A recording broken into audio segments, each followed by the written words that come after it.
എല്ലാവർക്കും നമസ്കാരം. ഞാൻ ഡോക്ടർ സുബര്യ സുഭാഷ്.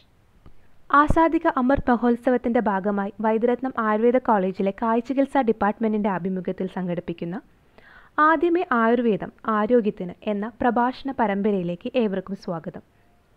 നമ്മൾ ഇന്നിവിടെ ചർച്ച ചെയ്യാൻ ഉദ്ദേശിക്കുന്ന IBS അഥവാ ഇറിറ്റബിൾ ബവൽ സിൻഡ്രോമിനെ കുറിച്ചാണ്. ബവൽ എന്ന് പറഞ്ഞാൽ നമുക്കറിയാം, ചെറുകുടൽ, വൻകുടൽ എന്നിവയെ ഒരുമിച്ച് പറയുന്ന പേരാണ്. ഇറിറ്റബിൾ അതായത് അബ്നോർമൽ ആയിട്ടുള്ളൊരു സെൻസേഷൻ. നമ്മൾ വളരെ കോമൺലി യൂസ് ചെയ്യുന്ന ഒരു വാക്കാണ് ഇറിറ്റേഷൻ എന്നുള്ളത്. നമുക്കും പലപ്പോഴും ഇറിറ്റേഷൻ വരാറുണ്ട്. അതായത് ചിലപ്പോൾ മറ്റുള്ളവരെ എന്തെങ്കിലും പറഞ്ഞു, അല്ലെങ്കിൽ മറ്റുള്ളവരെ എന്തെങ്കിലും പ്രവർത്തികൾ നമുക്ക് ഇഷ്ടപ്പെടാത്ത എന്തെങ്കിലും പ്രവർത്തികൾ ഉണ്ടായി, അല്ലെങ്കിൽ നമ്മുടെ ഇന്ന് മൂഡ് ശരിയല്ല, എനിക്കിന്നൊരു ഇറിറ്റേഷൻ ഉണ്ടെന്നൊക്കെ നമ്മൾ കോമൺലി യൂസ് ചെയ്യുന്നതാണ്. അതുപോലെ തന്നെയുള്ള ഒരു അബ്നോർമൽ ആയിട്ടുള്ളൊരു സെൻസേഷൻ നമ്മുടെ പ്രവർത്തികളിൽ മാറ്റം വരുത്തും. ചിലപ്പോൾ നമ്മുടെ മൂഡ് ശരിയല്ല, നമുക്കൊരു ഇറിറ്റേഷൻ ഉണ്ടെങ്കിൽ നമ്മൾ പറയുന്ന രീതി അല്ലെങ്കിൽ നമ്മൾ ചെയ്യുന്ന പ്രവർത്തികളിലൊക്കെ വ്യത്യാസമുണ്ടാകും.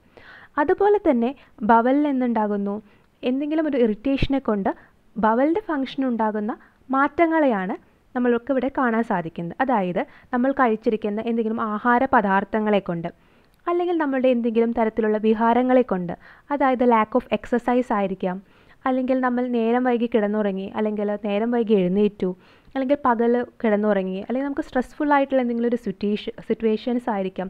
ഇങ്ങനെയുള്ള കാരണങ്ങളെ കൊണ്ട്, അല്ലെങ്കിൽ നമുക്ക് മുന്നേ എന്തെങ്കിലും അസുഖം വന്നിട്ടുണ്ട്, അപ്പോൾ ആ സുഖത്തിൻ്റെ ബാക്കി നിൽക്കുന്ന എന്തെങ്കിലും ഒരു ട്രിഗറിങ് ഫാക്ടർ ഉണ്ടായിരിക്കാം. ഈ കാരണങ്ങളെ കൊണ്ടെല്ലാം നമുക്ക് ചെറുകുടലിലോ വൻകുടലിലോ ഒരു ഇറിറ്റേഷൻ ഉണ്ടാവാം. എന്താണ് ഇറിറ്റേഷൻ ഉണ്ടാകുമ്പോൾ സംഭവിക്കുന്നത്? നമ്മൾ നേരത്തെ പറഞ്ഞതുപോലെ നമ്മളിൽ ഉണ്ടാകുന്ന പ്രവൃത്തിയിൽ മാറ്റങ്ങൾ ഉണ്ടാകുമെന്ന് പറഞ്ഞു. അതുപോലെ ബവലിൻ്റെയും ഫങ്ഷൻസിന് ചിലപ്പോൾ മാറ്റങ്ങൾ ഉണ്ടാകാം.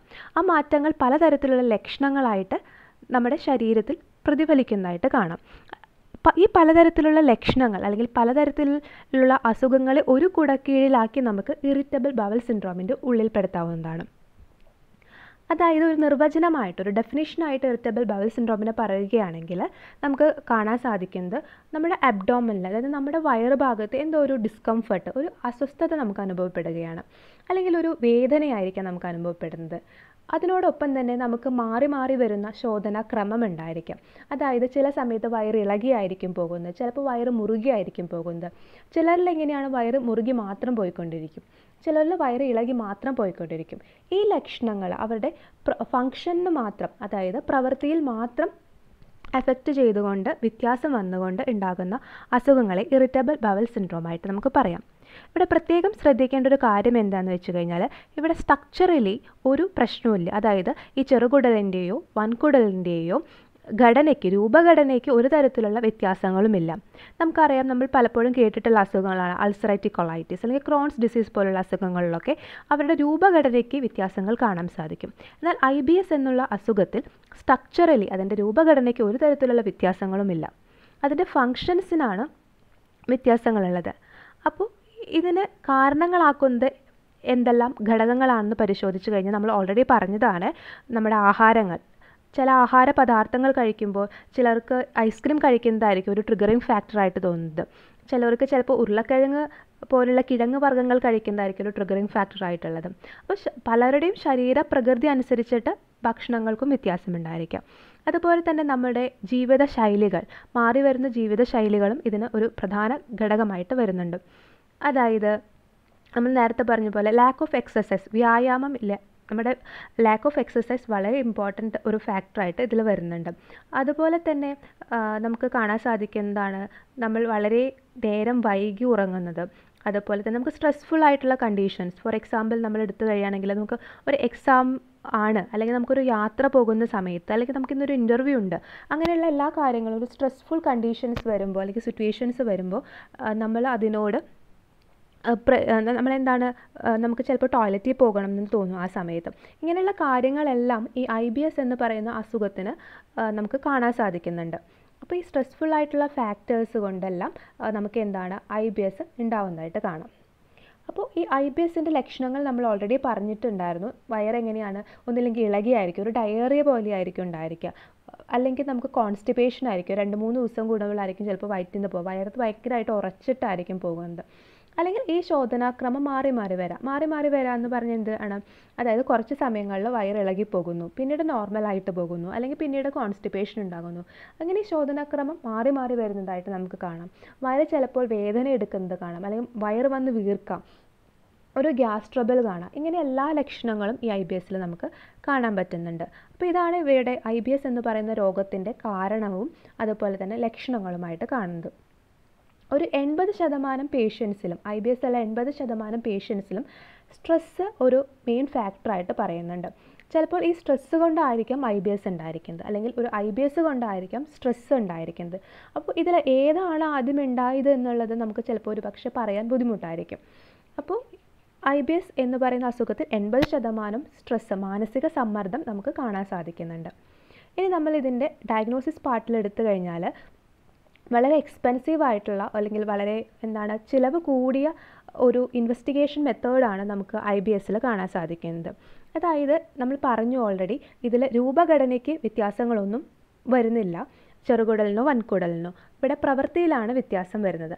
അപ്പോൾ നമുക്ക് മറ്റു അസുഖങ്ങളൊന്നുമല്ല, ഇത് IBS തന്നെയാണ് ഉറപ്പിക്കാൻ വേണ്ടിയിട്ടാണ് നമ്മൾ ഇൻവെസ്റ്റിഗേഷൻസ് ചെയ്യുന്നത്. സ്റ്റൂൾ എക്സാമിനേഷൻ നമ്മൾ ചെയ്യും.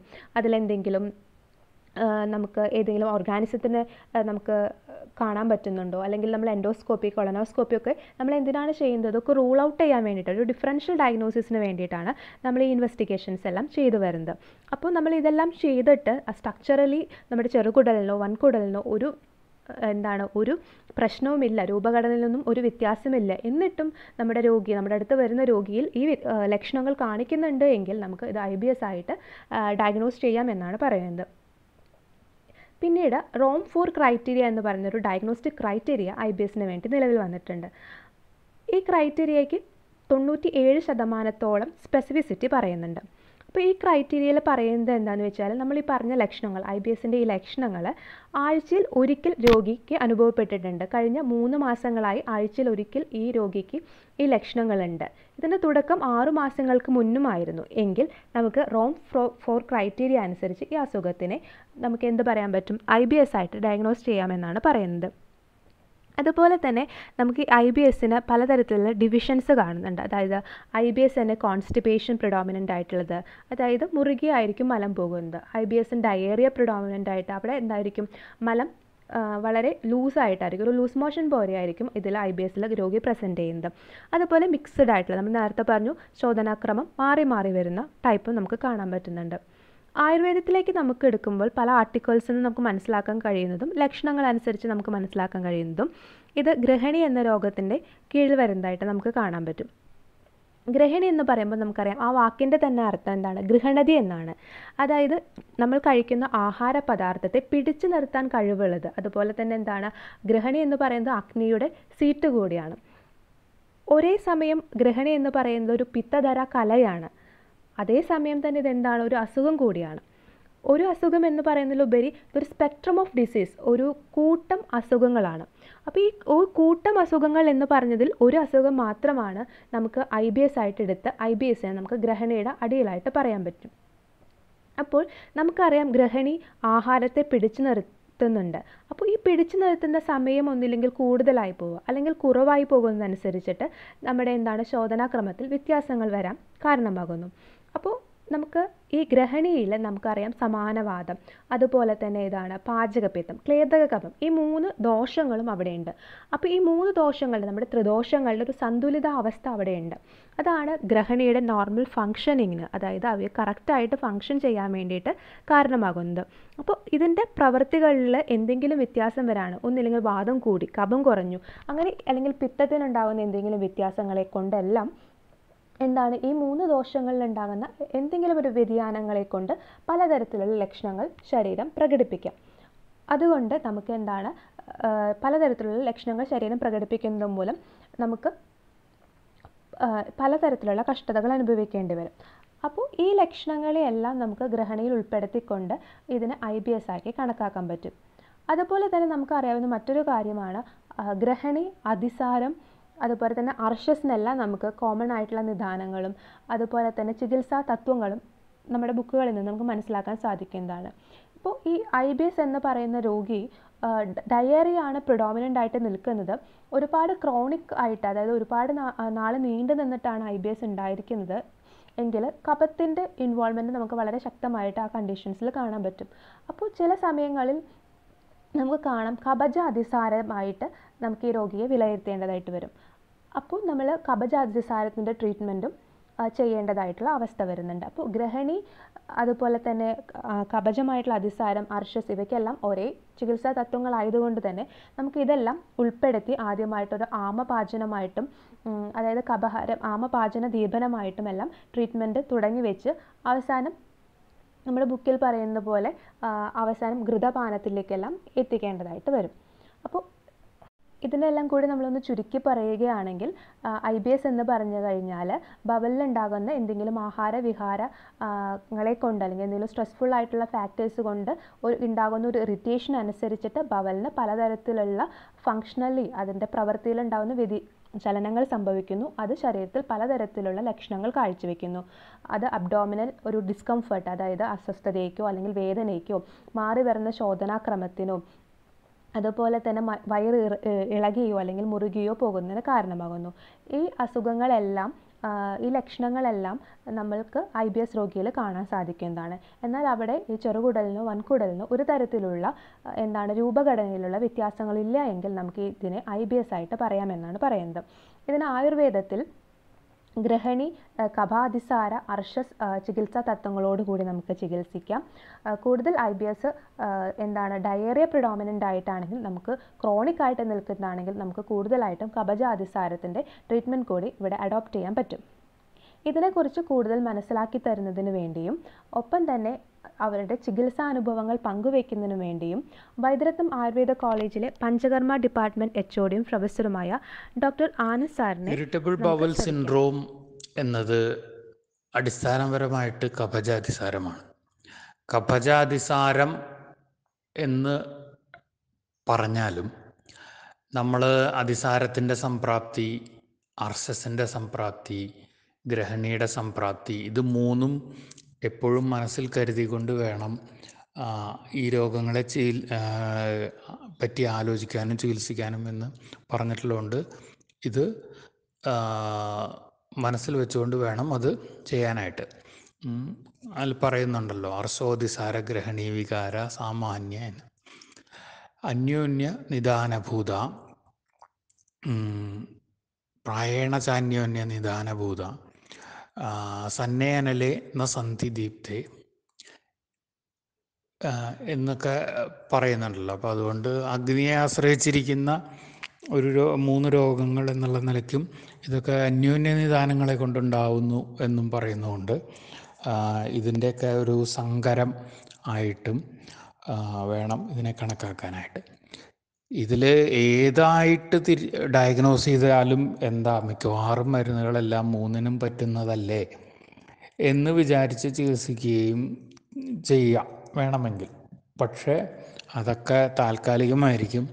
ഇതിൻ്റെ ഏതാണ് കൃത്യമായിട്ടുള്ള ഡയഗ്നോസിസ്, അതിൻ്റെ ആത്യന്തികമായിട്ടുള്ള ചികിത്സാ തത്വം അത് ഫോളോ ചെയ്യുക എന്നുള്ളതാണ് ഇതിന് സ്ഥായിയായിട്ടുള്ള ഒരു ശമനം ഉണ്ടാക്കുകയുള്ളൂ.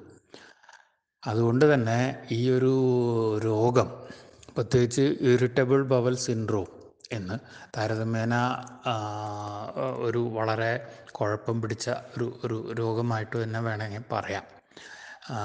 ദീർഘകാലാനുബന്ധിത്വം എന്നുള്ളത് എല്ലാ കഫജ രോഗങ്ങളുടെയും പ്രത്യേകതയാണ്. അതുകൊണ്ട് ഈ IBSന് കാലാനുബന്ധിത്വം ഉണ്ടാവുക എന്നുള്ളത് സ്വാഭാവികമാണ്. ഒരു കഫപ്രധാനമായിട്ടുള്ളൊരു രോഗം വാതപ്രധാനമായിട്ടുള്ള പക്വാശയത്തിൽ വന്ന് നിൽക്കുക, അത് തന്നെ രക്തകോഷ്ഠത എന്ന് വാദം വർദ്ധിപ്പിക്കുന്ന ഒരു ലക്ഷണവും കൊണ്ട് ആണ് നടക്കുന്നത്. അപ്പോൾ കാലം ചെല്ലുന്തോറും രക്തകോഷ്ഠത കൊണ്ടുള്ള വായുകോപം വർദ്ധിക്കുകയും ചെയ്യും. കൂടാതെ ദീർഘകാലം അനുബന്ധിച്ച് നിൽക്കുക. അപ്പോൾ ഇങ്ങനെയൊക്കെ കൊണ്ട് നിരവധി കാരണങ്ങളെ കൊണ്ട് അതിനെപ്പോഴൊരു വാതികമായിട്ടുള്ള പ്രസൻറ്റേഷനായിട്ടാണ് ആൾക്കാർക്ക് അത് പെട്ടെന്ന് തോന്നുക. ചഞ്ചലമായിട്ടുള്ള മനസ്സിനോട് വളരെ അടുപ്പം, നിൽക്കുന്ന ഒരു രോഗമായിട്ടും അത് വേണമെങ്കിൽ കാണാം. ചെറിയ മാനസികമായിട്ടുള്ള കാരണങ്ങളെ കൊണ്ടും അല്ലെങ്കിൽ വളരെ സെൻസിറ്റീവായിട്ടുള്ള ഒരു കോഷ്ടമുള്ളതുകൊണ്ട് നേരിയ ഉപദ്രവം ഉണ്ടാക്കുന്ന വസ്തുക്കളെ കൊണ്ടുമൊക്കെ ഈ ഇറിറ്റബിൾ ബവൽ പ്രൊവോക്ഡ് ആവുന്നത് കാണാം. ഒരു ചെറിയ വളരെ റെഡ്യൂസ്ഡ് ഗാസ്ട്രോകോളിക് റിഫ്ലക്സ് ഇങ്ങനെയുള്ള സംഗതികളൊക്കെ അതിൻ്റെ കൂട്ടത്തിൽ കാണും. അപ്പം ഇങ്ങനെയുള്ള പല കാരണങ്ങളെ കൊണ്ടും ഇതിനെ ഒരു വാതികമായിട്ടുള്ള രോഗമായിട്ട് കണക്കാക്കാനുള്ള സാധ്യത എപ്പോഴും ഉണ്ട്. അതുകൊണ്ട് തന്നെ ചികിത്സ ചെയ്യുമ്പോൾ അതിനൊരു പരിപൂർണത കിട്ടാൻ വലിയ വിഷമമുണ്ട്. അത് ദീർഘകാലാനുബന്ധിത്വം ഉണ്ട് എന്നുള്ളതുകൊണ്ട് തന്നെ ദീർഘകാലം ചികിത്സിക്കുകയും വേണം. അതിന് വാതികമായിട്ടുള്ള രോഗങ്ങൾ ആദ്യാവസ്ഥയിൽ വാതികമായുള്ള ലക്ഷണങ്ങളാണ് കാണുക എന്നുള്ളത് കൊണ്ട് ആദ്യാവസ്ഥയിൽ എന്ന് പറഞ്ഞു കഴിഞ്ഞാൽ ഒരു ഡോക്ടറുടെ അടുത്തേക്ക് എത്തുന്ന ഒരവസ്ഥയിൽ പലപ്പോഴും ദീർഘകാലം കഴിഞ്ഞിട്ടുണ്ടാവും. അതുകൊണ്ട് തന്നെ പലപ്പോഴും വാതികമെന്ന് തെറ്റിദ്ധരിക്കുന്ന ലക്ഷണങ്ങളായിരിക്കാം കിട്ടുന്നത്. അതുവരെയുള്ള കാലത്തൊന്നും അതിനെ നമ്മൾ ഇറിറ്റബിൾ ബവൽ എന്ന് പറയാൻ ഡയഗ്നോസ് ചെയ്യാനുള്ള ഒരു സാഹചര്യമില്ല. കുറച്ച് കാലപ്പഴക്കം വരുമ്പോഴാണല്ലോ അതങ്ങനെ ഡയഗ്നോസ് ചെയ്യുന്നത്. അപ്പോൾ ആ ഒരു വാതികമായിട്ടുള്ള ശരീരത്തിൻ്റെ മെലിച്ചിൽ ഇങ്ങനെയുള്ള ഒരുപാട് കാര്യങ്ങൾ അതിൻ്റെ കൂട്ടത്തിൽ കണ്ടു എന്ന് വരാം. അപ്പോൾ അത് നമ്മൾ ഒന്ന് ശ്രദ്ധിച്ച് നേരിട്ട് വാതശമനമായിട്ടുള്ള ചികിത്സകൾ പ്രയോഗിക്കാനോ അല്ലെങ്കിൽ നെയ്യ് പോലുള്ളതൊക്കെ കൊടുക്കാനോ ഒക്കെ ഉള്ളൊരു സാഹചര്യം അപ്പോൾ നമുക്ക് തോന്നിയെന്ന് വരാം. അതൊന്നും ചെയ്യാതിരിക്കുന്നതാണ് അവിടെ ഏറ്റവും നല്ലത്. അപ്പോൾ ഒരു ഭയജവും ശോകജവും ഒക്കെ ആയിട്ടുള്ള അതിസാരങ്ങളുടെ ചികിത്സയും കൂടിയും ഇതിൽ സന്നിവേശിപ്പിക്കേണ്ടി വരും. ഇതിനെ അതിസാരം എന്ന് തന്നെ പറയണം. അത് തന്നെയാണ് പ്രിഫേർഡ് എന്ന് പറയാനുള്ള ഒരു കാരണവും കൂടിയുണ്ട്. ഗ്രഹണി എന്ന് പറയാൻ പറ്റില്ല. ഗ്രഹണിയേക്കാൾ കുറച്ചും കൂടി താഴ്ന്ന ലെവലിലാണ് ഇതിൻ്റെ ആശ്രയം വരുന്നത്, രോഗത്തിൻ്റെ ആശ്രയം വരുന്നത്. മാത്രമല്ല ദഹനശക്തിയെ, ഗ്രഹണ്യ അവയവം എന്ന് പറഞ്ഞു കഴിഞ്ഞാൽ ഓരോരോ സ്ഥലങ്ങളിലേക്ക് വേണ്ട ആഹാരധാതു ഘടകങ്ങളെ ഗ്രാബ് ചെയ്യുന്ന, ഗ്രഹിക്കുന്ന സ്ഥലം കൂടിയാണ്. പക്ഷേ ഇവിടെ അങ്ങനെ ഒരു സാഹചര്യം ഇവിടെ വരുന്നില്ല. ദഹനശക്തിക്ക് എന്നുള്ളതിനേക്കാൾ രക്തകോഷ്ഠതയ്ക്കാണ് കൂടുതൽ വരുന്നത്. അപ്പോൾ അത് കൊണ്ട് ഗ്രഹണി എന്നുള്ളതൊരു രണ്ടാമത്തെ സാഹചര്യമാണ്, രണ്ടാമത്തെ ഡയഗ്നോസ്റ്റിക് പോസിബിലിറ്റിയാണ് ആവുന്നുള്ളൂ. എന്നാലും ഗ്രഹണിയുടെ സാധ്യതകൾ തള്ളാൻ പറ്റില്ല. മൂന്നാമത്തെ ഒരു ഡയഗ്നോസ്റ്റിക് പോസിബിലിറ്റി നമ്മൾ നേരത്തെ അർസസ് എന്ന് പറഞ്ഞില്ലേ, അതിൽ തന്നെ കഫജ അർസസ് എന്ന് പ്രത്യേകം എടുത്ത് പറയേണ്ട ഒരു സാധനമാണ് ഇവിടെ IBSൻ്റെ ഒരു സാഹചര്യത്തിൽ കിടക്കുന്നത്.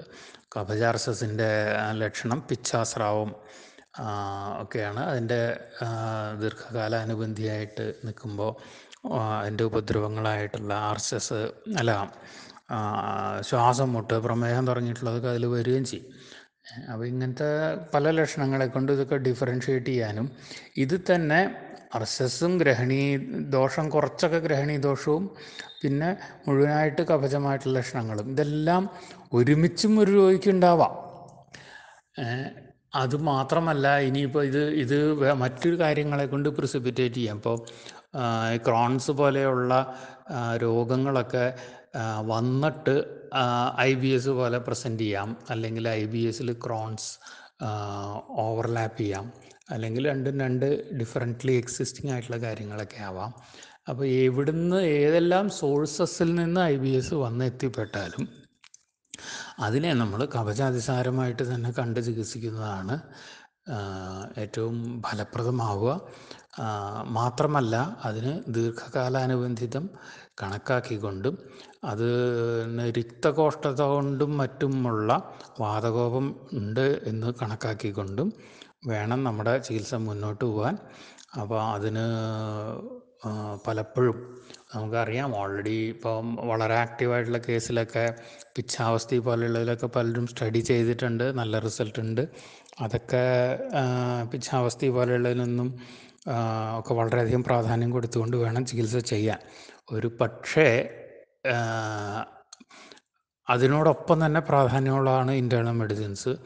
നമ്മുടെ ഡാഡിമാഷ്ടക ചൂർണം, കവിതാഷ്ടക ചൂർണം, ഗംഗാധര ചൂർണം പോലെയുള്ള പതിവ് അതിസാരഹര യോഗങ്ങൾക്കാണ് ഇതിൽ ഏറ്റവും അധികം ഒരു പ്രാധാന്യമുള്ളത്. ചൂർണ യോഗങ്ങൾക്ക് തന്നെയാണ്. കാരണം കഫജമായിട്ടുള്ള ഒരു അവസ്ഥയാണെന്നുള്ളതുകൊണ്ട് പൊടികൾ തന്നെയാണ് ഒരു പ്രത്യേക പ്രാധാന്യം വരുന്നത്. രണ്ടാമത് വേണ്ടത് കുടചാരിഷ്ടം, കുടച്ചത്തകാതി ലേഹ്യം പോലെയുള്ള മരുന്നുകളാണ്. ഇതെല്ലാം ദീർഘകാലമായിട്ട് ഉപയോഗിക്കുക. പിന്നെ പർപ്പടി പ്രയോഗങ്ങൾക്ക് വളരെ ഒരു പ്രാധാന്യമുണ്ട്. രസൌഷധങ്ങൾ ഉപയോഗിക്കാൻ ഉപയോഗിച്ച് ശീലമുള്ളവർക്കും ഉപയോഗിക്കാൻ താല്പര്യമുള്ളവർക്കും എല്ലാവരും രസൌഷധങ്ങൾ ഉപയോഗിക്കാൻ ഒരു ഭയം കാണിക്കാറുണ്ട്. അപ്പോൾ അങ്ങനെ ഭയം കാണിക്കുന്നവരുടെ ഉദ്ദേശിച്ചിട്ടല്ല, അല്ലാത്തവർക്ക് പ്രത്യേകിച്ച് പർപ്പടി പ്രയോഗങ്ങൾക്ക് വളരെയധികം പ്രാധാന്യം കൊടുത്തുകൊണ്ട് ചികിത്സിക്കാം. പിന്നെ കഷായങ്ങളായിട്ട് വളരെ പ്രധാനമായിട്ടുള്ളത് ചിരുവില്ലാതി കഷായം, ദുസ്പർശകാതി കഷായം പോലെയുള്ള അർശസിൽ പറയുന്ന കഷായങ്ങൾക്കാണ് ആദ്യം പ്രാധാന്യം വരുന്നത്. അത് കഴിഞ്ഞിട്ട് രണ്ടാമതായി യഥാർത്ഥത്തിൽ ഒരു ഫലസിദ്ധി ഉണ്ടാക്കുന്ന പാഠാകരഞ്ചാതി കഷായം പോലെയുള്ളതിനൊക്കെ ഒരു രണ്ടാമത്തെ പ്രാധാന്യമാണ് ശരിക്കും വരുന്നത്. അപ്പോൾ ഇത് മാത്രമല്ല, ഈ IBS ഉള്ള ആൾക്കാർക്ക് മറ്റ് നിരവധി ലക്ഷണങ്ങൾ ഈ രോഗവുമായിട്ട് കണക്ട് ചെയ്ത് മറ്റു രോഗങ്ങളാണ് എന്ന് തെറ്റിദ്ധരിപ്പിക്കുന്ന പലതും കാണാം. നിരന്തരമായിട്ടുള്ള സൈനസൈറ്റിസ്, തലവേദന, ശ്വാസം മുട്ട്, പിന്നെ സ്വഭാവ പ്രശ്നങ്ങൾ, അതായത് ഹൈപ്പോകോൺട്രിയൊക്കെ ആവുക, ധൈര്യം പോവുക, അല്ലെങ്കിൽ എല്ലാത്തിനോടുമുള്ള താല്പര്യം നഷ്ടപ്പെടുക, ഇങ്ങനെയുള്ള നിരവധി പ്രശ്നങ്ങൾ അതിൻ്റെ കൂട്ടത്തിലുണ്ടാവും. അവരുടെ സംസാര രീതിയും ഒക്കെ നമുക്ക് വളരെ എളുപ്പം തന്നെ എന്താണ് സംഭവം എന്ന് മനസ്സിലാക്കാവുന്ന ഒരു രീതിയിലായിരിക്കും. കാരണം വളരെ തെളിഞ്ഞും വ്യക്തതയോടുകൂടിയും അവരുടെ രോഗത്തിനെ പറ്റി ഒരുപാട് സംസാരിക്കും. അതിൻ്റെ എല്ലാവിധ ഡീറ്റെയിലും അവരുടെ കയ്യിലുണ്ടായിരിക്കും. ആ നാട്ടിലുള്ള മിക്കവാറും എല്ലാ ഡോക്ടർമാരുടെ അടുത്തും ഇദ്ദേഹം എത്തിയിട്ടുണ്ടാവും. ഇങ്ങനെ കാരണം ആ രോഗത്തിനെ പറ്റിയിട്ടുള്ള ആശങ്ക അവർക്ക് അത്രയധികം കൂടുതലാണ്.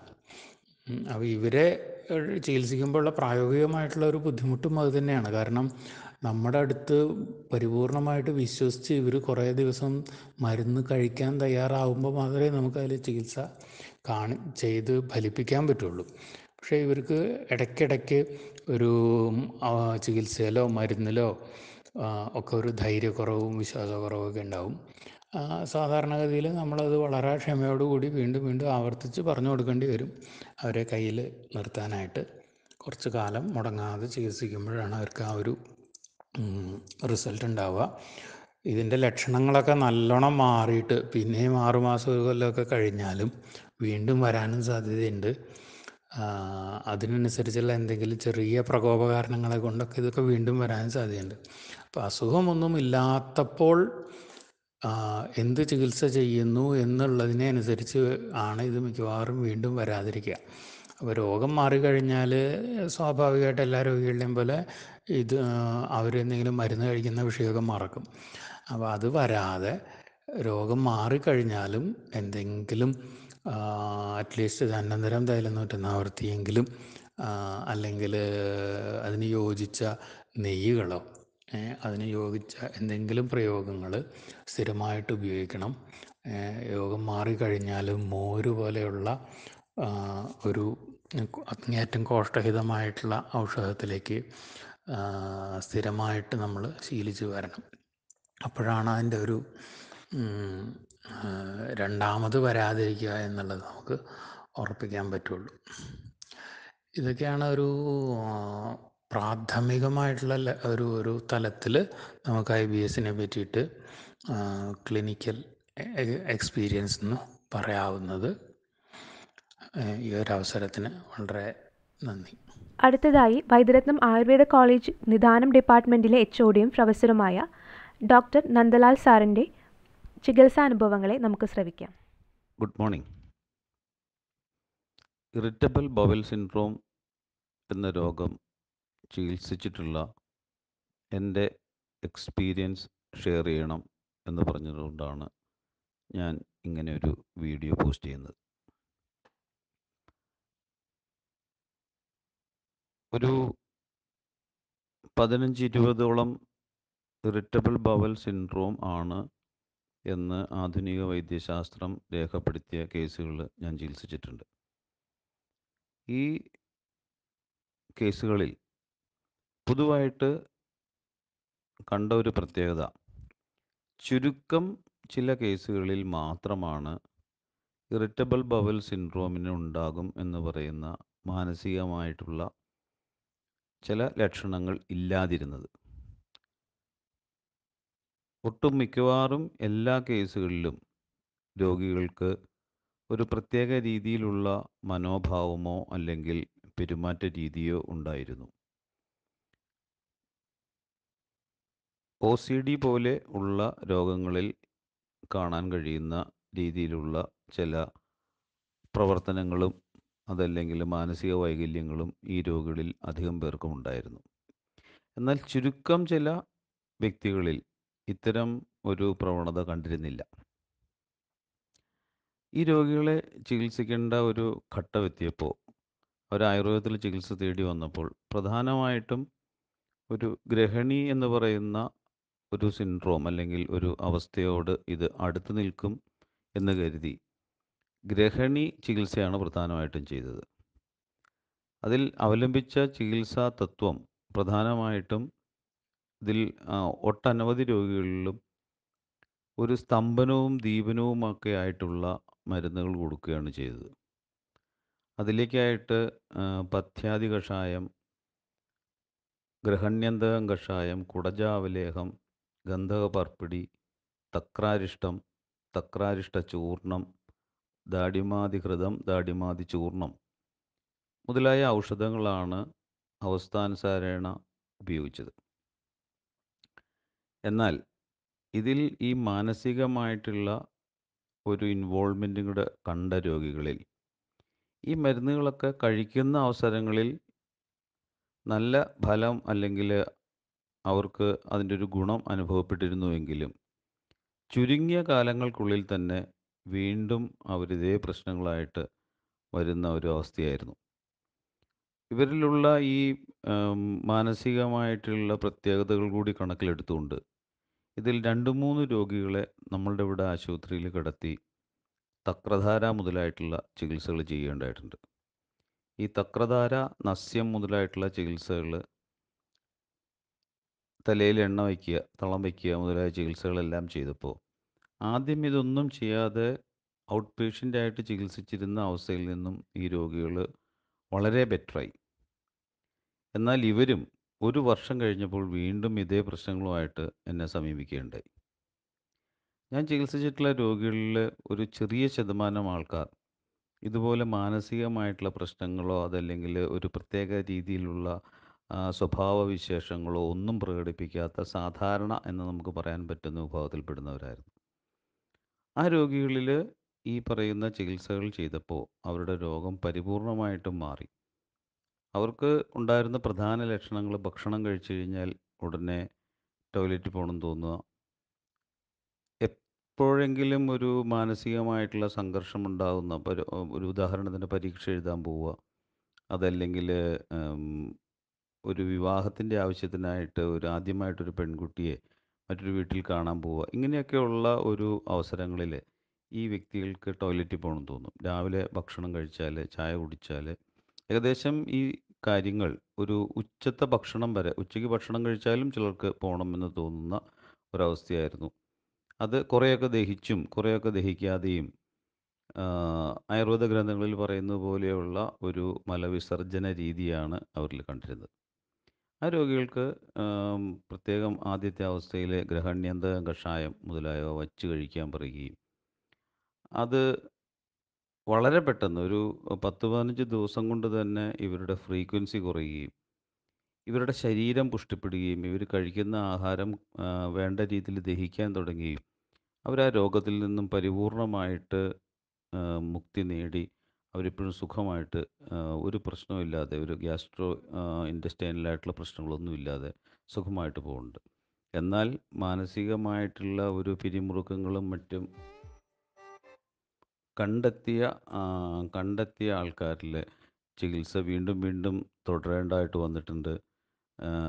അതിൽ പലരും ഒന്നോ രണ്ടോ തവണ ട്രീറ്റ്മെൻറ്റിന് ശേഷം ഈ ട്രീറ്റ്മെൻറ്റ് നിർത്തിപ്പോവുകയും ചെയ്തിട്ടുണ്ട്. അവർ പിന്നെ എന്നെ സമീപിച്ചിട്ടില്ല എന്നുള്ളതും പ്രത്യേകം നമസ്കാരം, പ്രസ്താവ്യമാണ്. ഞാൻ ഡോക്ടർ ശില്പ ON. IBS എന്ന രോഗത്തിൽ പഞ്ചകർമ്മത്തിൻ്റെ പ്രാധാന്യത്തെക്കുറിച്ച് പറയുകയാണ് എൻ്റെ ഉദ്ദേശം. ആയുർവേദത്തിലെ ഗ്രഹണീ രോഗവുമായിട്ടാണ് IBSനെ ഇന്ന് കോറിലേറ്റ് ചെയ്യുന്നത്. ആയുർവേദ ചികിത്സ പൂർണ്ണമാകുന്നത് പഞ്ചകർമ്മങ്ങളിലൂടെയാണ്. ഗ്രഹണീ ചികിത്സയിൽ ചരകാചാര്യൻ ഇപ്രകാരം പ്രതിപാദിച്ചിരിക്കുന്നു: ത്രിദോഷേ വിധിവത് വൈദ്യ പഞ്ചകർമാണി കാരയേത്. അതിൽ പ്രധാനമായും സദ്യോവമനം കപോത്ക്ലേശ അവസ്ഥയിൽ ചെയ്യാവുന്നതാണ്. പൈത്തിക ഗ്രഹണിയിൽ വമനം, വിരേചനം എന്നിവ ശാസ്ത്രഭാഗത്ത് കാണാവുന്നതാണ്. എന്നാൽ എനിക്ക് തോന്നുന്നു ഇന്ന് പ്രധാനമായി ചെയ്തു വരുന്നത് വസ്തി തന്നെയാണ്. നമുക്കറിയാം പക്വാശയത്തിലെ രോഗങ്ങളിൽ വസ്തി എത്രമാത്രം പങ്കുവഹിക്കുന്നുണ്ട് എന്ന്. ഇന്ന് ശാസ്ത്രലോകം ഏറെ ചർച്ച ചെയ്യുന്ന ഒരു വിഷയമാണ് ഗട്ട് ബ്രെയിൻ ആക്സിസ്.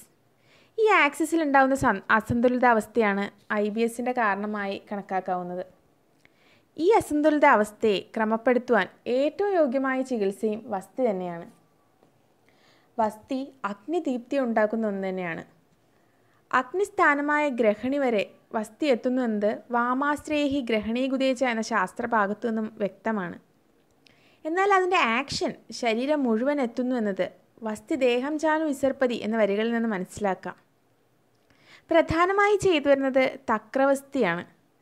ഗ്രഹണിയിൽ മോരിൻ്റെ പ്രാധാന്യം നമുക്കറിയാവുന്നതാണ്. അത് ദീപനവും ഗ്രാഹിയും ലഘുഗുണവും ഉള്ളതാണ്. ചരകാചാര്യൻ ഷഡാസ്ഥാപന സ്കന്ധത്തിൽ തക്രത്തെ ഉൾപ്പെടുത്തിയിരിക്കുന്നു. സുശ്രുതാചാര്യൻ ഗ്രാഹീവസ്തിയിൽ ആവാപദ്രവ്യമായിട്ട് തക്രം പറഞ്ഞിട്ടുണ്ട്. അതുകൊണ്ട് തന്നെ തക്രം ഉപയോഗിച്ച് നമുക്ക് വസ്തി ചെയ്യാവുന്നതാണ്. ഏരണ്ട മൂലാദി നിരൂഹവസ്തി, ചാറങ്ങേര്യാദി ഘൃതവും പ്രിയങ്ക്വാദി ചൂർണവും പഞ്ചവൽക്കല ക്വാദവും ചേർത്തിട്ടുള്ള നിരൂഹവസ്തികൾ ഇവയൊക്കെ പ്രചാരത്തിൽ ഉള്ളത് തന്നെയാണ്. സ്ട്രെസ് എന്നത് IBSൻ്റെ പ്രധാന റിസ്ക് ഫാക്ടറാണ്. തക്രധാര, തൈലം ഉപയോഗിച്ചിട്ടുള്ള ശിരോധാര എന്നിവയും ചികിത്സയിൽ ഏറെ ഫലപ്രദമാണ്. തക്രധാര മാനസിക പിരിമുറുക്കം കുറയ്ക്കാൻ ഉത്തമമാണ്. ഇത് എൻഡോക്രൈൻ സിസ്റ്റത്തിലും ലിംബിക് സിസ്റ്റത്തിലും ആക്ട് ചെയ്യുന്നുണ്ട്. ഹൈപ്പോതലാമസിലേക്കുള്ള സർക്കുലേഷൻ ഇംപ്രൂവ് ചെയ്യുന്നത് വഴി ഓട്ടോണോമിക് നെർവസ് സിസ്റ്റത്തിൻ്റെ പ്രവർത്തനങ്ങളെയും ഉത്തേജിപ്പിക്കുന്നുണ്ട്.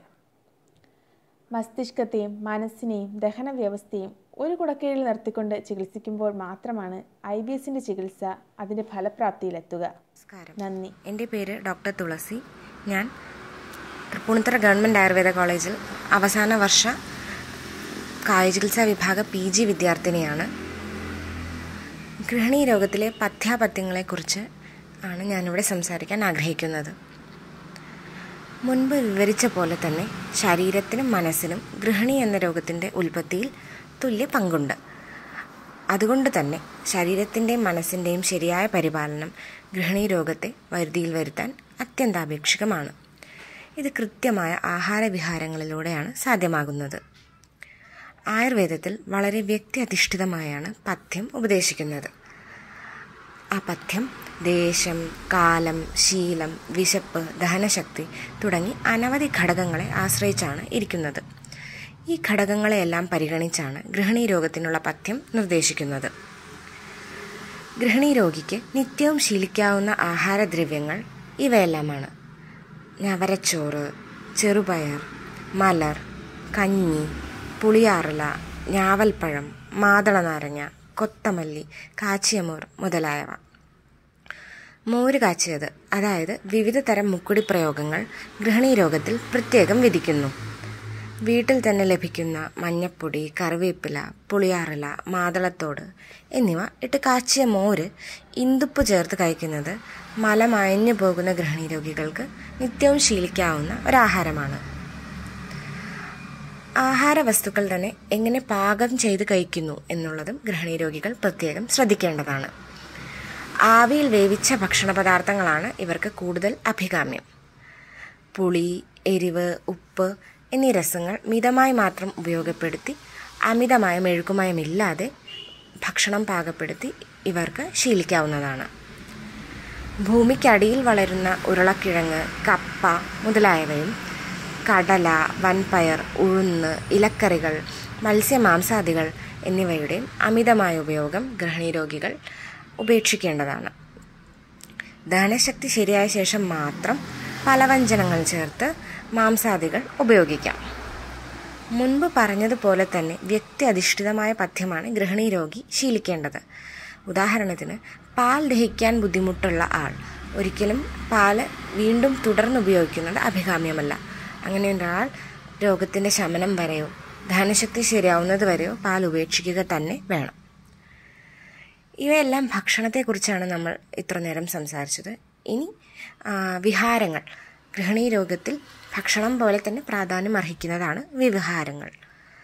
രാത്രി 7 വൈകിയുള്ള ഉറക്കം, പകലുറക്കം, അതിവ്യായാമം, വ്യായാമമില്ലായ്മ, അമിതമായ മാനസിക സമ്മർദ്ദം ഇവയെല്ലാം ഗൃഹിണി രോഗം വർദ്ധിക്കുന്നതിന് കാരണമാകാം. അതുകൊണ്ട് തന്നെ ചിട്ടയായ ജീവിത രീതി, പ്രസന്നമായ മനസ്സ് എന്നിവ ഗൃഹിണി രോഗത്തെ വരുതിയിൽ വരുത്താൻ അത്യന്താപേക്ഷികമാണ്. എങ്ങനെയുള്ള ഭക്ഷണമാണ് അപ്പോൾ ഗൃഹിണി രോഗി കഴിക്കേണ്ടത്? നല്ല സ്വാദിലുണ്ടാക്കിയ, രോഗിയുടെയും രോഗത്തിൻ്റെയും അവസ്ഥയ്ക്ക് ചേരും വിധമുള്ള ഭക്ഷണം ശുചിയായ സ്ഥലത്തിരുന്ന് കൃത്യമായ സമയത്ത് വിശപ്പിനനുസരിച്ച് സസന്തോഷം കഴിക്കണം. ഇങ്ങനെ കഴിക്കുന്ന ഭക്ഷണം മാത്രമാണ് ശരിയായി ദഹിച്ച് രോഗശമനവും ആരോഗ്യവും പ്രദാനം ചെയ്യുകയുള്ളൂ. യോഗ, പ്രാണായാമം, മിതമായ വ്യായാമം മുതലായവ ശീലിക്കുന്നത് മനസ്സിൻ്റെയും ശരീരത്തിൻ്റെയും ആരോഗ്യം നിലനിർത്താൻ സഹായിക്കും. മനസ്സും ശരീരവും ഒരേ നാണയത്തിൻ്റെ 2 വശങ്ങളാണ്. മനസ്സിൻ്റെയും ശരീരത്തിൻ്റെയും ശരിയായ സ്ഥിതിയാണ് ആരോഗ്യത്തിൻ്റെ അടയാളം. ശരിയായ ആരോഗ്യ സംരക്ഷണത്തിലൂടെ നമുക്ക് ഗൃഹിണി രോഗത്തെ വരുതിയിലാക്കാം. നന്ദി. ഇറിറ്റബിൾ ബവൽ സിൻഡ്രോം അഥവാ IBS എന്ന രോഗത്തിൽ മാനസിക സംഘർഷത്തിൻ്റെ അനുബന്ധത്തെക്കുറിച്ച് ഏതാനും കാര്യങ്ങളാണ് ഞാൻ പങ്കുവയ്ക്കാൻ പോകുന്നത്. മാനസിക ബുദ്ധിമുട്ടുകൾ അനുഭവിക്കുന്ന IBS രോഗികളിൽ മിക്കവർക്കും മാനസിക ബുദ്ധിമുട്ടുകളാണോ IBS ആണോ ആദ്യം തുടങ്ങിയത് എന്ന് ഉറപ്പിച്ചു പറയാൻ പറ്റാത്ത അവസ്ഥയാണ്. കാരണം ഇവ ഒരു വലയത്തിൽ എന്ന പോലെ ഒന്ന് മറ്റൊന്നിന് കാരണമായി ആവർത്തിച്ചുകൊണ്ടേയിരിക്കുന്നു. പ്രധാനമായും ആൻസൈറ്റി, ഡിപ്രഷൻ, OCD മുതലായ അവസ്ഥകളാണ് IBSന് അനുബന്ധമായിട്ട് കണ്ടുവരുന്നത്. ആദ്യം ഡയറിയ അല്ലെങ്കിൽ വയറിളക്കത്തോടു കൂടിയ IBS രോഗത്തെ ഒന്ന് നോക്കാം. അമിതമായ വിസർജന ശങ്ക, വീണ്ടും വീണ്ടും ടോയ്ലറ്റിൽ പോകണമെന്ന് തോന്നുക. ഉദാഹരണത്തിന്, ചിലർക്ക് പരീക്ഷയ്ക്ക് മുന്നേ അല്ലെങ്കിൽ ഒരു ഇൻ്റർവ്യൂവിന് മുൻപ് പലതവണ ടോയ്ലറ്റിൽ പോകേണ്ടി വരുന്നു. ഇതോടൊപ്പം അവർക്ക് തീർച്ചയായും പരീക്ഷയോടോ ഇൻ്റർവ്യൂവിനോടോ ഉള്ള ഭയം, ആശങ്ക എന്നിവ കൊണ്ടുള്ള മാനസിക സംഘർഷവും അനുഭവപ്പെടുന്നുണ്ട്. ഒരു യാത്രയ്ക്ക് തയ്യാറെടുക്കുമ്പോൾ യാത്ര തിരിക്കുന്നതിന് മുന്നേ പലതവണ ടോയ്ലറ്റിൽ പോയാലും അവർക്ക് യാത്രാമധ്യേ ടോയ്ലറ്റിൽ പോകേണ്ടി വന്നാലോ എന്നൊരു ഭയം മനസ്സിൽ നിലനിൽക്കുന്നു. ചില ആളുകൾക്ക് ഭക്ഷണം കഴിച്ചു കഴിഞ്ഞാൽ ഉടനെ ടോയ്ലറ്റിൽ പോകണം എന്ന് തോന്നും. ഈ ബുദ്ധിമുട്ട് കാരണം അവർക്ക് മറ്റുള്ളവരുമൊത്ത് ഭക്ഷണം കഴിക്കാൻ മടി തോന്നുന്നു. ഇപ്പം നമ്മൾ സൂചിപ്പിച്ച എല്ലാ സാഹചര്യങ്ങളിലും ശാരീരികവും മാനസികവുമായ ലക്ഷണങ്ങളുടെ അനുബന്ധം വ്യക്തമാണ്. ഇത് അവരുടെ ആത്മവിശ്വാസത്തെയും കാര്യക്ഷമതയെയും ജീവിത നിലവാരത്തെയും വളരെ മോശമായി ബാധിക്കുന്നു. തന്മൂലം മാനസിക സംഘർഷം കൂടുന്നു. അതോടൊപ്പം IBS രോഗവും കൂടുതൽ തീക്ഷ്ണമാവുന്നു. കോൺസ്റ്റിപ്പേഷനുമുള്ള IBS രോഗികളിൽ മലബന്ധം കാരണം വയറിന് വീർമത, ഗ്യാസ് ട്രബിൾ, ഇറിറ്റബിലിറ്റി, തലവേദന എന്നിവ പ്രധാനമായും കണ്ടുവരുന്നു. മലബന്ധം കാരണം വേദനയോടുകൂടിയ ശോധനയും ദീർഘകാലം നിലനിൽക്കുന്ന മലബന്ധം ഫിഷർ, അർഷസ് എന്നീ രോഗങ്ങളിലേക്ക് നയിക്കുകയും ചെയ്യുന്നു. അവരും മാനസികമായ സമ്മർദ്ദങ്ങൾ അനുഭവിക്കുകയാണ്. പലപ്പോഴും മലബന്ധത്തോടു കൂടിയ IBS രോഗികൾ സ്വയം ചികിത്സിക്കാൻ ശ്രമിക്കുകയും വയറിളക്കാനുള്ള മരുന്നുകൾ ചിട്ടയില്ലാതെ കഴിക്കുകയും ചെയ്യുമ്പോൾ അവരിലുള്ള ഓൾട്ടേർഡ് ബവൽ ഹാബിറ്റ്സ് തിരിച്ചറിയാനാകാതെ വരുന്നു. കാരണം അവർക്ക് വയറിളകി പോകുന്നത് ആശ്വാസം നൽകുന്നതിനാൽ അതിനെ അവർ പലപ്പോഴും ഇഗ്നോർ ചെയ്യുകയാണ് ചെയ്യുന്നത്. ഇങ്ങനെയുള്ളവർ പലപ്പോഴും IBS എന്ന ഡയഗ്നോസിസിൽ എത്തിപ്പെടാൻ വളരെ വൈകുന്നു. IBSൻ്റെ കാരണങ്ങളിൽ ഏറ്റവും അംഗീകരിക്കപ്പെട്ടിട്ടുള്ള ഹൈപ്പോത്തസിസ് ഗട്ട് ബ്രെയിൻ ആക്സിസ് അഥവാ തലച്ചോറും ദഹന വ്യവസ്ഥയും തമ്മിലുള്ള ആശയവിനിമയത്തെ സംബന്ധിച്ചിട്ടുള്ളതാണ്. കുടലിലുള്ള സെൻസറി നെർവ് എൻഡിങ്സ് തലച്ചോറിലേക്ക് ആശയവിനിമയം നടത്തുകയും തലച്ചോർ ശരീരത്തിൻ്റെ മറ്റു ഭാഗങ്ങളിൽ നിന്ന് കിട്ടുന്ന സിഗ്നലുകളുമായി ചേർത്ത് വെച്ച് ഇതിനെ വിലയിരുത്തി തിരിച്ച് ചില സന്ദേശങ്ങൾ അയക്കുകയും ചെയ്യുന്നു. ഇത് കുടലിൻ്റെ ചലനത്തെയും ദഹനത്തെയും സഹായിക്കുന്ന ഗ്രന്ഥികളുടെ പ്രവർത്തനത്തെയും പോഷകങ്ങൾ ഗ്രഹിക്കുന്നതിനെ സംബന്ധിച്ചുമെല്ലാമുള്ള സന്ദേശങ്ങളാണ്. നമ്മുടെ ശരീരത്തിലെ സിമ്പത്തറ്റിക് നെർവസ് സിസ്റ്റം സമ്മർദ്ദമുള്ള സാഹചര്യങ്ങളിൽ ഫൈറ്റ് ആൻഡ് ഫ്ലൈറ്റ് സിറ്റുവേഷന് പ്രതികരിക്കുന്നതിനായി സഹായിക്കുന്നു. മാനസിക സമ്മർദ്ദം വരുമ്പോൾ സിമ്പത്തറ്റിക് നെർവസ് സിസ്റ്റത്തിൻ്റെ പ്രവർത്തനത്തിൻ്റെ ഫലമായിട്ട് ശരീരത്തിൽ പല മാറ്റങ്ങളും വരുന്നു. ഹൃദയമിടിപ്പ് കൂടുക, ശ്വാസോച്ഛ്വാസത്തിൻ്റെ വേഗത കൂടുക, ദഹനേന്ദ്രിയത്തിൻ്റെ പ്രവർത്തനം സ്തംഭിപ്പിക്കപ്പെടുക, കുടലിൻ്റെ ചലന വ്യവസ്ഥയിൽ വ്യതിയാനങ്ങൾ ഉണ്ടാവുക എന്നിങ്ങനെയെല്ലാം സംഭവിക്കും. കുടലിൻ്റെ ചലനം നോർമലാകുന്ന അവസ്ഥയിൽ നമ്മൾ കഴിച്ച ഭക്ഷണം കുടലിലൂടെ നീങ്ങുമ്പോൾ അതിൽ നിന്ന് ആവശ്യത്തിന് ജലാംശം വലിച്ചെടുത്ത് നോർമൽ കൺസിസ്റ്റൻസിയുള്ള സ്റ്റൂൾസ് അഥവാ മലം രൂപപ്പെടുന്നു. എന്നാൽ ഇപ്പറഞ്ഞ മാനസിക സമ്മർദ്ദങ്ങൾ കൊണ്ട് കുടലിൻ്റെ ചലനം കുറയുമ്പോൾ അധികം ജലാംശം റീഅബ്സോർബ് ചെയ്യപ്പെടുകയും തന്മൂലം മലം വളരെ വരണ്ടുണങ്ങി മലബന്ധത്തിലേക്ക് നയിക്കുകയും ചെയ്യുന്നു. കുടലിൻ്റെ ചലനം വേഗതയിലാകുമ്പോൾ ആവശ്യത്തിന് ജലാംശം വലിച്ചെടുക്കപ്പെടാതെ അയഞ്ഞ രൂപത്തിൽ ജലാംശം കൂടുതലുള്ള മലം വയറിളക്കമായും അനുഭവപ്പെടുന്നു. IBS രോഗികളുടെ കുടലിലെ നെർവ് എൻഡിങ്സ് അഥവാ നാഡികളുടെ അറ്റങ്ങൾ വളരെ പ്രകുപിതാവസ്ഥയിൽ ഇൻഫ്ലെയിംഡായും ഹൈപ്പർ സെൻസിറ്റീവായും കാണപ്പെടുന്നു. ഇതിനെ വിസറൽ ഹൈപ്പർ സെൻസിറ്റിവിറ്റി എന്ന് വിളിക്കുന്നു. ചെറിയ അളവിൽ കുടലിൽ ഗ്യാസ് ഉള്ളപ്പോൾ പോലും വേദന അനുഭവപ്പെടുകയും ചെറിയ അളവിൽ മലമുള്ളപ്പോൾ പോലും അമിതമായ വിസർജന ശങ്ക അനുഭവപ്പെടുകയും ചെയ്യുന്നത് ഈ വിസറൽ ഹൈപ്പർ സെൻസിറ്റിവിറ്റി മൂലമാണ്. നമ്മുടെ മാനസിക വ്യതിയാനങ്ങളെ സന്തുലിതാവസ്ഥയിൽ നിർത്താൻ വളരെ സഹായിക്കുന്ന ഒരു രാസവസ്തുവാണ് സെറോട്ടോണിൻ എന്ന ന്യൂറോ ട്രാൻസ്മിറ്റർ. ഇതിൻ്റെ 90% ഉൽപ്പാദനവും ദഹനേന്ദ്രിയത്തിലാണ് ഉണ്ടാവുന്നത്. എന്നാൽ IBS രോഗികളുടെ ദഹന വ്യവസ്ഥയിലുള്ള തകരാറ് മൂലം സെറോട്ടോണിൻ ഉൽപ്പാദനം ബാധിക്കപ്പെടുകയും ഇത് മാനസിക സമ്മർദ്ദങ്ങൾക്ക് സംഭാവന ചെയ്യുകയും ചെയ്യുന്നു. പലർക്കും IBS ഒരു രോഗമാണെന്ന് അറിയില്ല. അവരുടെ ശരീരം ഇങ്ങനെയാണ് എന്ന് വിചാരിച്ച് സ്വയം ചികിത്സിച്ച് സമയം കളയുകയും വളരെ വൈകി ഡോക്ടറുടെ അടുത്ത് എത്തുമ്പോൾ ചികിത്സ ചിലപ്പോഴെല്ലാം ദുഷ്കരമാകുകയും ചെയ്യുന്നു. IBS രോഗികളിൽ കാണപ്പെടുന്ന സൈക്കോസൊമാറ്റിക് ഘടകങ്ങളെ ആയുർവേദത്തിൽ ത്രിഗുണം, ത്രിദോഷം, സത്വപരീക്ഷ എന്നിവയുടെ അടിസ്ഥാനത്തിൽ വിലയിരുത്താനാകും. പഞ്ചഭൂതാത്മകമായ നമ്മുടെ ശരീരത്തിൽ പൃഥ്വി, ജലം, തേജസ്, വായു, ആകാശം എന്നീ എലമെൻറ്റുകൾ ഓരോരുത്തരുടെ ശരീരത്തിലും പ്രത്യേക അനുപാതത്തിൽ കാണപ്പെടുന്നു. സാന്ദ്രത കൂടിയ പൃഥ്വിയും ജലത്തിൻ്റെയും ആട്രിബ്യൂട്ട്സ് കൂടുതലുള്ള ഒരാൾക്ക് കഫപ്രബലമായ പ്രകൃതിയും അഗ്നിയുടെയും വായുവിൻ്റെയും ആട്രിബ്യൂട്ട്സ് കൂടുതലുള്ളപ്പോൾ പിത്തപ്രബലമായ പ്രകൃതിയും സാന്ദ്രത കുറഞ്ഞ വായുവും ആകാശത്തിൻ്റെയും ആട്രിബ്യൂട്ട്സ് കൂടുതലുള്ളവർക്ക് വായുപ്രബലമായ പ്രകൃതിയും കാണപ്പെടുന്നു. ഇപ്രകാരം ത്രിദോഷം വാതം, പിത്തം, കഫം എന്നിങ്ങനെയും മനസ്സിൻ്റെ ദോഷങ്ങളായ ത്രിഗുണങ്ങൾ സത്വം, രജസ്, തമസ് എന്നിങ്ങനെയും മനസ്സിലാക്കാം. രജസ് വാതപിത്തപ്രബലമായും തമസ് കഫപിത്തപ്രബലമായും സത്വഗുണം ഇതിൻ്റെ സന്തുലിതാവസ്ഥയായും മനസ്സിലാക്കാം. സത്വബലം നമ്മുടെ ഇച്ഛാശക്തിയായി മനസ്സിലാക്കാം. അത് അപരം, മധ്യമം, പ്രബരം എന്നിങ്ങനെ 3 തരത്തിലുണ്ട്. ആയുർവേദ സൈക്കോളജിയുടെ വീക്ഷണത്തിൽ നിന്ന് അധ്യവസായ ശക്തി പരീക്ഷിക്കുന്നതിലൂടെ ഒരു വ്യക്തിയുടെ കോഗ്നിറ്റീവ് സ്കിൽസ് അഥവാ തോട്ട് പ്രോസസ്, ഡിസിഷൻ മേക്കിംഗ് എന്നീ ഘടകങ്ങളെ വിലയിരുത്താനാകും. ഇപ്രകാരമുണ്ടാകുന്ന ചിന്തകൾ എങ്ങനെയാണ് അവരെ ബാധിക്കുന്നതെന്നും എന്തെങ്കിലും പ്രതികൂല പ്രഭാവങ്ങളുണ്ടോ എന്നും വിഭ്രമ പരീക്ഷയിലൂടെ മനസ്സിലാക്കുവാനും സാധിക്കും. ആയുർവേദത്തിലെ മനസ്സിൻ്റെ പ്രവർത്തനത്തെ പ്രധാനമായും രജോ ഗുണം, തമോ ഗുണം എന്നിവയുടെ അടിസ്ഥാനത്തിൽ മനസ്സിലാക്കാം. IBS രോഗികളിൽ രജസ് കൂടിയിരിക്കുന്ന അവസ്ഥയിൽ വാതപിത്ത ദുഷ്ടി കൂടിയതായാണ് കാണുന്നത്. ത്രിഗുണങ്ങളുടെ അടിസ്ഥാനത്തിൽ മനസ്സിനെ നോക്കിക്കാണുമ്പോൾ രജസ് എന്ന് പറയുന്നത് നമ്മുടെ മനസ്സിനെ ചലിപ്പിക്കുന്ന, പ്രവൃത്തിയിലേക്ക് നയിക്കുന്ന ഒരു ഡൈനാമിക് പ്രിൻസിപ്പിളായി മനസ്സിലാക്കാം. നമ്മളെ പ്രവർത്തനങ്ങളിൽ ഏർപ്പെടാൻ സഹായിക്കുന്ന അല്ലെങ്കിൽ ഒരു തീരുമാനമെടുക്കാൻ ഇനീഷ്യേറ്റ് ചെയ്യുന്ന എലമെൻ്റാണ് രജസ്. ഒരു മോട്ടിവേറ്റിംഗ് ഫോഴ്സ് എന്നൊക്കെ ഇതിനെ വിളിക്കാം. രജസിൻ്റെ അളവ് അബ്നോർമലാകുമ്പോൾ ന്യൂറോസിസിലേക്കും ഈ രജസിൻ്റെ വ്യതിയാനങ്ങൾ നമ്മുടെ ശരീരത്തിലെ ത്രികോശങ്ങളിലെ വാതപിത്തങ്ങളുടെ വ്യതിയാനങ്ങളായി കാണുന്നതുകൊണ്ട് റെസ്റ്റ്ലെസ്നെസ്, ആൻസൈറ്റി മുതലായ അവസ്ഥകൾക്കും കാരണമാകുന്നു.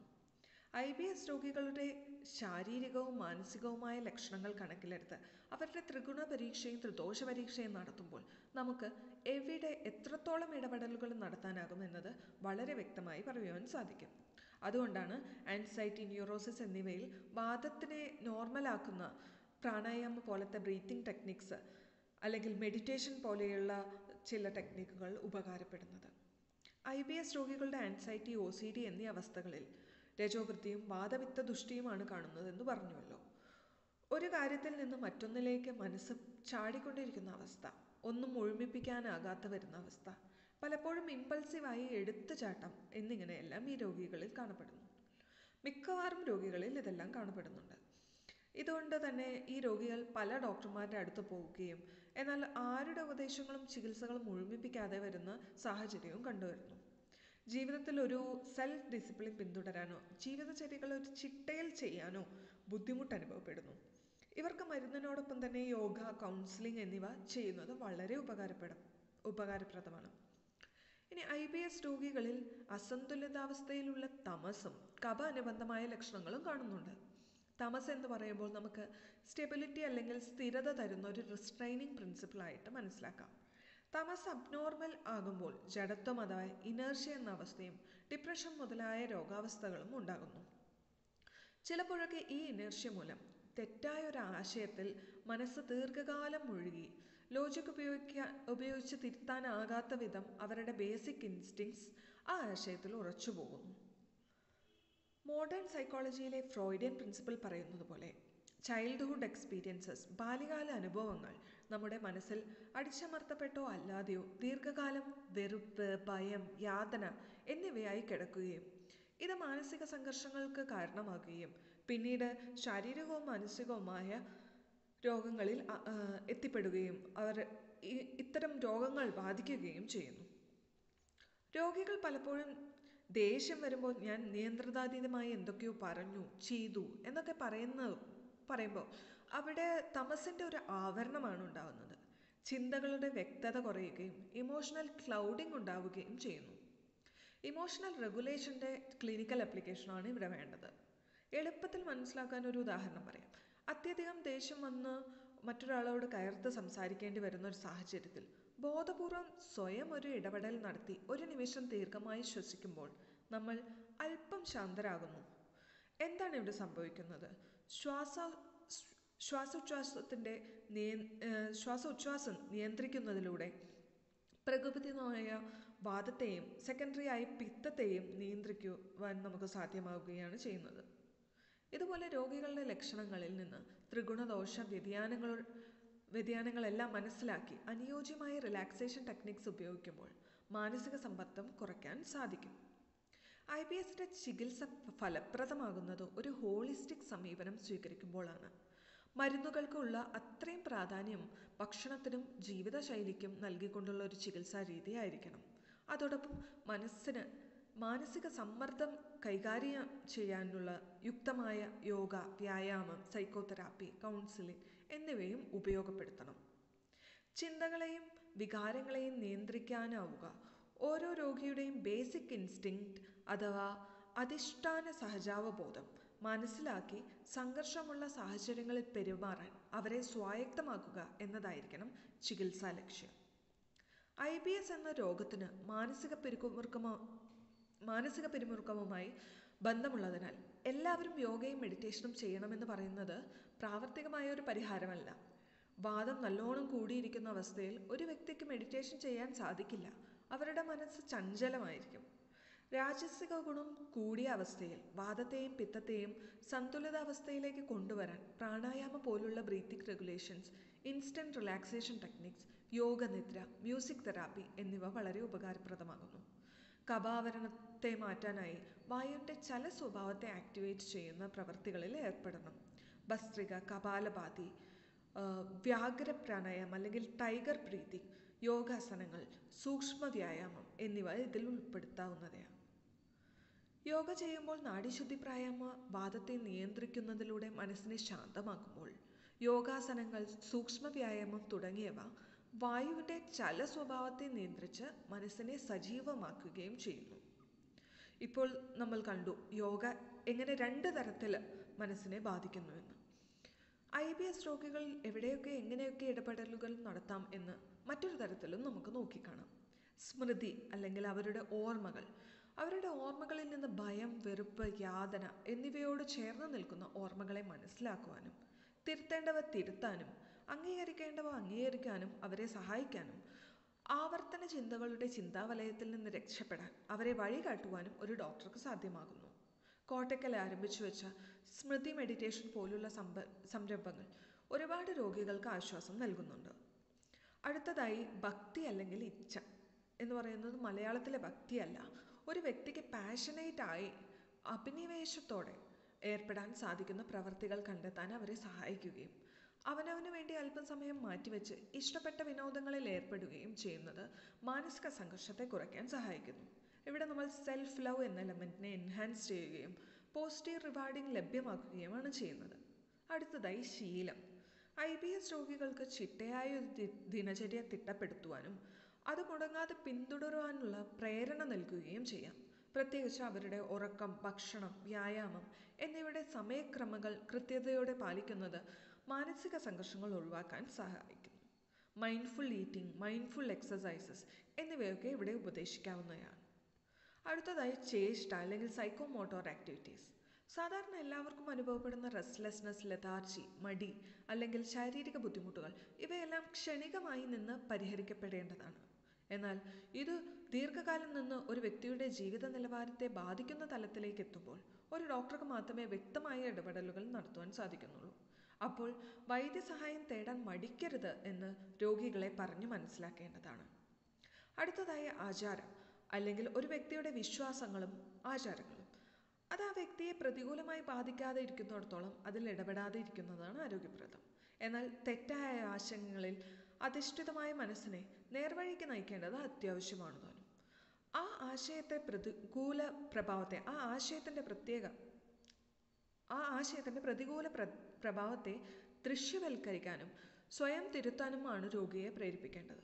ചില സാഹചര്യങ്ങളിൽ ലോജിക്കൽ റീസണിങ് അഥവാ യുക്തിയേക്കാൾ ശക്തമായി ആ വ്യക്തിയുടെ ബേസിക് ഇൻസ്റ്റിങ്സ്, അടിസ്ഥാന സഹജാവബോധം നിലനിൽക്കുന്നു. തെറ്റായ ആശയത്തിൽ ഊന്നിയ ബേസിക് ഇൻസ്റ്റിങ്സ് തോട്ട് പ്രോസസ്സിനെയും ഡിസിഷൻ മേക്കിങ്ങിനെയും നമ്മുടെ എല്ലാ കോഗ്നിറ്റീവ് സ്കിൽസിനെയും തെറ്റായ ദിശയിലേക്ക് നയിക്കുന്നു. അതിനാൽ ആചാരം ഓർ ബിലീഫ് സിസ്റ്റം എന്നതിലുള്ള ഇടപെടലുകൾ ദീർഘകാലം അനുഭവപ്പെട്ട യാതനകളിൽ നിന്ന് രോഗിക്ക് മുക്തി ലഭിക്കുന്നത് പോലെയാണെന്ന് പറയാം. ഇപ്പറഞ്ഞ എല്ലാം തന്നെ ആയുർവേദ സൈക്കോതെറാപ്പിയിലൂടെ സാധ്യമാണ്. മറ്റൊന്ന് രോഗിയുടെ സത്വബലത്തെ കൂട്ടുക എന്നുള്ളതാണ്. സത്വബലമുള്ള വ്യക്തിക്ക് കൺസൾട്ടേഷൻ കഴിയുമ്പോൾ അല്പം ആശ്വാസം തോന്നിയാൽ പോലും ഡോക്ടറുടെ നിർദ്ദേശങ്ങൾ പലതും പ്രാവർത്തികമാക്കാൻ സാധിക്കാതെ വരുന്നു. വീട്ടിലെത്തുമ്പോഴേക്കും അവർ വീണ്ടും പൂർവ്വ മാനസികാവസ്ഥയിലേക്ക് എത്തിപ്പെടുന്നു. ഇങ്ങനെയുള്ളവർക്ക് ആവർത്തിച്ചുള്ള സമാശ്വാസം, റിപ്പീറ്റഡ് കൗൺസിലേഷൻ ആവശ്യമായി വരും. ഇപ്പറഞ്ഞവയെല്ലാം IBS രോഗികളിൽ പ്രയോഗിച്ച് അവരുടെ ജീവിത നിലവാരം വർദ്ധിപ്പിക്കാൻ വളരെ സഹായകമാകുന്നു. പലപ്പോഴും വിസർജന ശങ്ക കൂടുതലുള്ള കുട്ടികളിൽ അവരുടെ മാനസിക സമ്മർദ്ദത്തെ കൈകാര്യം ചെയ്യാനോ ഉള്ള ഉപായങ്ങൾ വളരെ നേരത്തെ തന്നെ പറഞ്ഞു കൊടുക്കുന്നത് IBS എന്ന രോഗത്തിൻ്റെ ഭീകരത കുറയ്ക്കുവാനും ആരോഗ്യപ്രദമായ ജീവിതം നയിക്കുവാനും സഹായകമാകുന്നു. പല IBS രോഗികൾക്കും അമീട്രിപ്റ്റിലിൻ ആൻറ്റി ഡിപ്രസൻസ് 10 mg എന്ന ചെറിയ ഡോസിൽ കഴിച്ചുകൊണ്ടിരിക്കുന്നു. പിന്നീട് പലപ്പോഴും ഈ മരുന്നിനെ ആശ്രയിച്ച് മെഡിസിൻ ഡിപ്പെൻഡൻ്റായി ജീവിതം നയിക്കേണ്ടി വരുന്നു. എന്നാൽ ഇതിനൊരു ബദൽ പരിഹാരമായാണ് നമ്മൾ മേൽപ്പറഞ്ഞ കാര്യങ്ങളെല്ലാം. IBS എന്ന രോഗത്തെക്കുറിച്ച് മനസ്സിലാക്കുക, നമ്മുടെ ശരീരത്തെയും മനസ്സിനെയും കുറിച്ച് മനസ്സിലാക്കുക, അംഗീകരിക്കുക, സ്വയം ചികിത്സിക്കാതെ ഇരിക്കുക, വൈദ്യസഹായം തേടാൻ മടി കാണിക്കാതിരിക്കുക എന്നിവയെല്ലാം നമ്മൾ ഉപയോഗപ്പെടുത്തേണ്ടതാണ്. പരീക്ഷയ്ക്ക് മുന്നേ വ്യക്തമായ പ്രാവർത്തികമായ ഒരു ടൈം ടേബിൾ ഉണ്ടാക്കുക, ചിട്ടയുള്ള ജീവിതശൈലി പിന്തുടരുക, ജോലി സ്ഥലത്ത് സമ്മർദ്ദങ്ങൾ വരുമ്പോൾ സ്വയം ചുമത്തുന്ന സെൽഫ് ഇമ്പോസ്ഡ് പ്രഷർ ആണോ എന്ന് വിശകലനം ചെയ്യുക, വേണ്ട പരിഹാരങ്ങൾ നടപ്പിലാക്കുക, സഹായവും പിന്തുണയും വേണ്ട സാഹചര്യങ്ങൾ അത് ചോദിക്കുവാൻ മടി കാണിക്കാതിരിക്കുക. ഒരു യാത്ര പോകുന്നതിന് മുന്നേ നമുക്ക് അത്യാവശ്യം വരുന്ന മരുന്നുകളുടെ ഒരു മെഡിസിൻ കിറ്റ് കയ്യിൽ കരുതുക. ഇങ്ങനെ നമ്മളെ മനസ്സിലാക്കി നമ്മളെടുക്കുന്ന ചെറിയ കരുതലുകൾ പോലും അതോടൊപ്പം വൈദ്യസഹായവും കൂടെ ചേരുമ്പോൾ തീർച്ചയായും IBS രോഗികൾക്ക് വളരെ ഉപകാരപ്രദമാകും. ഓർക്കുക, IBS ഒരിക്കലും ജീവിതത്തിൻ്റെ ദൈർഘ്യത്തെ ബാധിക്കുന്നില്ല, അത് ജീവിതത്തിൻ്റെ നിലവാരത്തെയാണ് ബാധിക്കുന്നത്. എല്ലാവർക്കും ആരോഗ്യവും സന്തോഷവും മെച്ചപ്പെട്ട ജീവിത നിലവാരവും ആശംസിക്കുന്നു. നന്ദി.